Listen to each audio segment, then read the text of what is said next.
Hey everyone, this is Roger. If you haven't been tuning into the channel in a while, usually I review the Twitch Prime games. This is if you have Amazon Prime, you get a number of games for free. Lately it's been 5, but this is something to take advantage of if you have Amazon Prime. And let's get into the December games.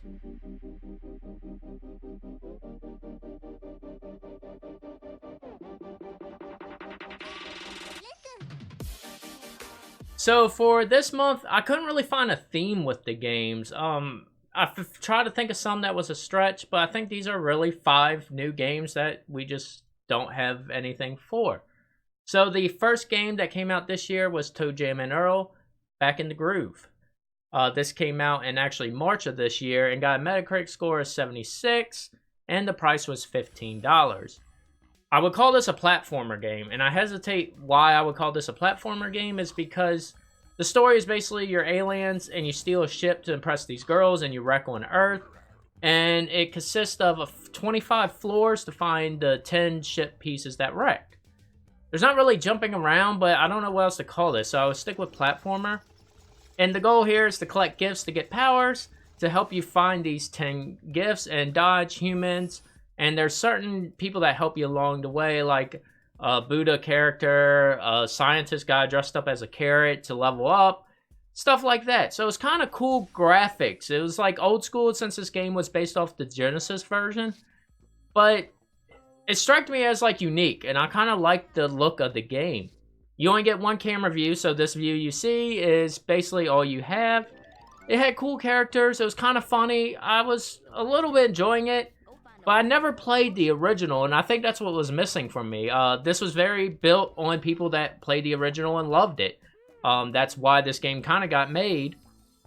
And with that, it didn't grab me as much. There was like real no fighting. It was like you're kind of dodging the people. You'll get moves to throw tomatoes or something like that.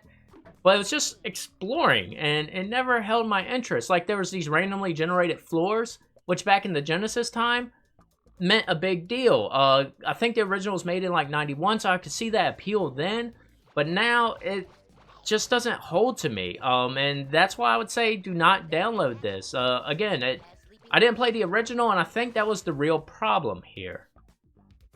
Next up, we have When Ski Lifts Go Wrong. Sorry, I always want to say ski jumps, but When Ski Lifts Go Wrong, that came out January of this year and got a Metacritic score of 77.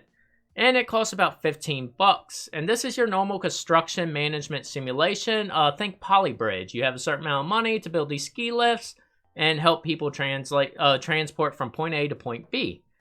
So it's a unique twist to the Polybridge style, so I never played it. And I was having fun with it, but it didn't really stand out to me immediately because, again, it felt like Polybridge. I was like, I played this game before.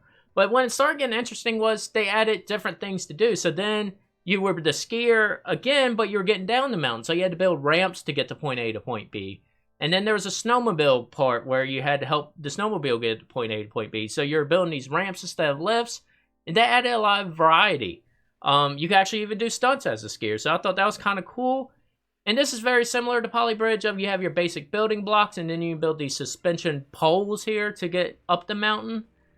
And if you never play one of these games, you don't want to stress pieces too much, because if you put too much stress, it'll break and everybody will fall off the lift. I don't really have much else to say about this game because it is one of them construction games. I feel like people have seen this before, but I would recommend this as a download.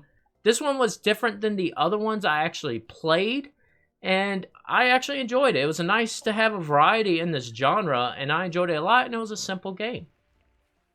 Next up was Hover Revolt of Gamers. This came out in 2017 on May, and this got a Metacritic score of 77.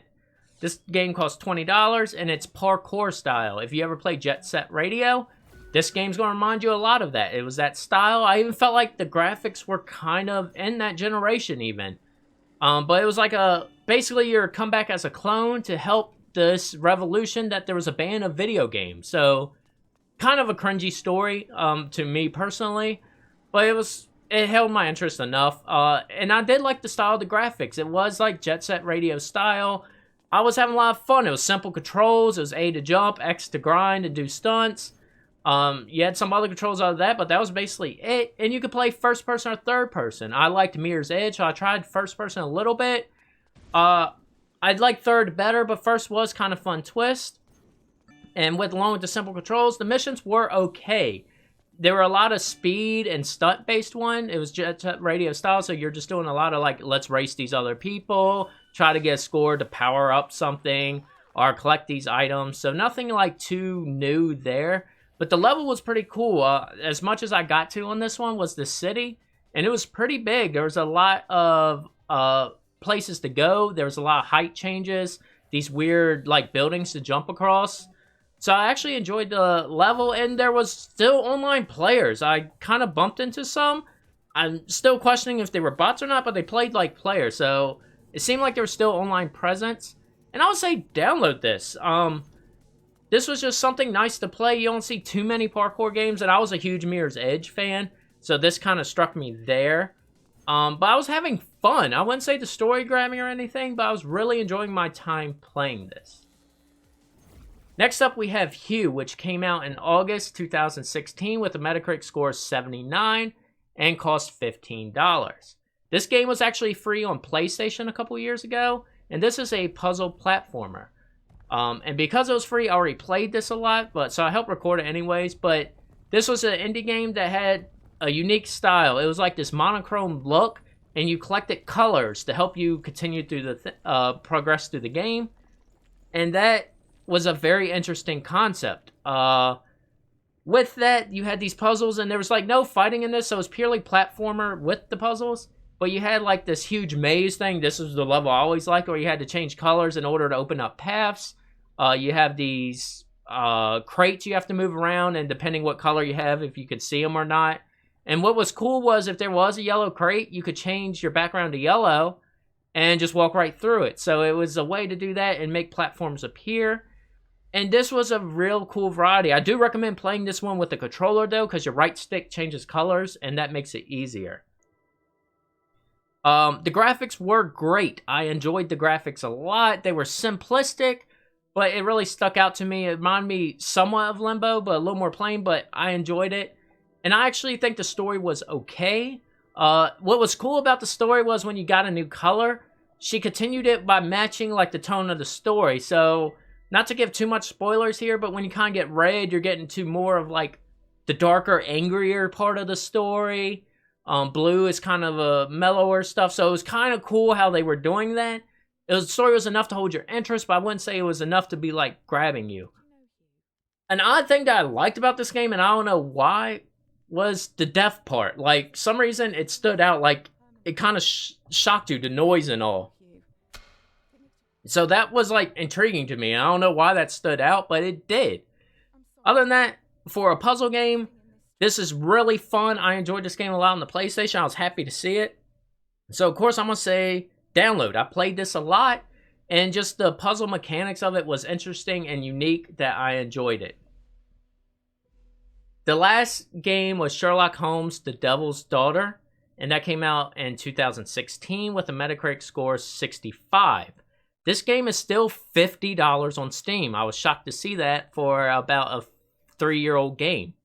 And this was an adventure mystery game. It's called Sherlock Holmes. If you're not familiar, he was a famous detective. And that hence the mystery part. So you get 5 cases in this game. And I found out there was 8 games in this series for this. And this was the last one to come out. And I will note this is the one where they changed the publisher for some reason. It seemed like it was kind of unknown from my research, but they changed the publisher. The graphics were pretty good, and I liked the cases. That was the complaint they had on Metacritic, but I kind of found it interesting. It held my interest enough to continue. I will say this game is very adult-based. The cases deal with murder and stuff, and you actually find people and figure out what they did, and it gets dark very fast. I'm not going to show any of that here, and I'm going to try to stay out of spoilers for this if you do want to play this. But what was the unique part of this is you kind of find clues, and you get introduced to this deduction board where you match 2 items together, and then you see these neurons that kind of build out the fate to help you decide what happened, like who's responsible for the crimes, and you have to like connect different parts of your connections together to go to this final phase. And I really like this because you could be wrong. You can blame the wrong person with the wrong connections. And the game lets you do that. So it makes it interesting. Like, you had to put the puzzle together yourself. What was odd to me, and this is going to be very weird for me to say, is the worst part of this is when it became your normal game. They had these weird mini games where a lot of them were like you used your keyboard buttons and the mouse to stay in a circle, and it would try to get you out, but like you're walking across a balance beam, so you have each side trying to keep together. When you're trying to listen in the bar, you have to keep them all in this one circle, and it felt very forced. It was weird. Like, I was kind of mad I was playing this part. Especially like the cutscene you see on the first case, this is a spoiler, is you running through the woods, and then it goes back in time. And when you catch up to that story, you run through the woods. So I'll show that, but it's not ruining to the story. You can kind of figure out you're probably going to hit that part anyways. But playing this was just very annoying to me. It was like, I kind of wish we had just a little more cutscenes and jump to the parts I really needed and continue. I kind of wish this was like made by Telltale. Like, their simple button reactions, I think would have worked really well here. And by saying that, I would say do not download this. The fault here was when they made it a game, it kind of ruined it for me. So those are, of course, my opinions. So I always go back and go review these 5 games and kind of give you the pros and cons if you want to try these games out yourself, and kind of ignore what I say, because anytime someone reviews something, people have different opinions. So let's go back and look at Toe Jam and Earl. The pro here is if you played the Genesis one, you'll love it. It seems very based off that from my research. Like I said, I never played the first one. And it would match what you expect. It played just like it was. It was fun. The controls didn't feel clunky or anything like that. The con is it is an old school game, and if you miss the nostalgia, you're probably going to be like me and be like, I don't understand this game. When ski lifts go wrong, the pro here is if you like the bridge building games that was popular a couple years ago, you will like the ski lifts one, and they added a cool twist to make it interesting. The con here is you hate them architecture games where you have to build and worry about stress. Not going to like this. Hover, if you play Jet Set Radio, get this. That's all I could say about that. The con here is it is repetitive missions a little bit, and it does look semi-dated, and that may not be something you want to play. Hugh, I can't talk more positive about for me, but if you like indie games, especially puzzle games, with this cool mechanic that I've never seen before, definitely download it. The con here, it is platformer based with puzzles. There's no real bad guys. The spikes are your bad guys if you hit them and you die instantly. So if you just want more action-based games, stay away from Hugh. Sherlock Holmes, if you love mystery games, get this. I kind of like the neuron map decision board thing that they did. That was a cool feature. The con here is you're going to feel like you're forced to play a game. I feel like mystery people just want to do the mystery part when I play a mystery game. And when you hit them gameplay things, it does bog you down a lot. So with that being said, those are my opinions of the Twitch Prime games that came out for this month. Let me know if you tried any in the comments below. And like and subscribe to the channel for more gaming content. I hope you're enjoying these reviews, and I'll talk to you later. Peace.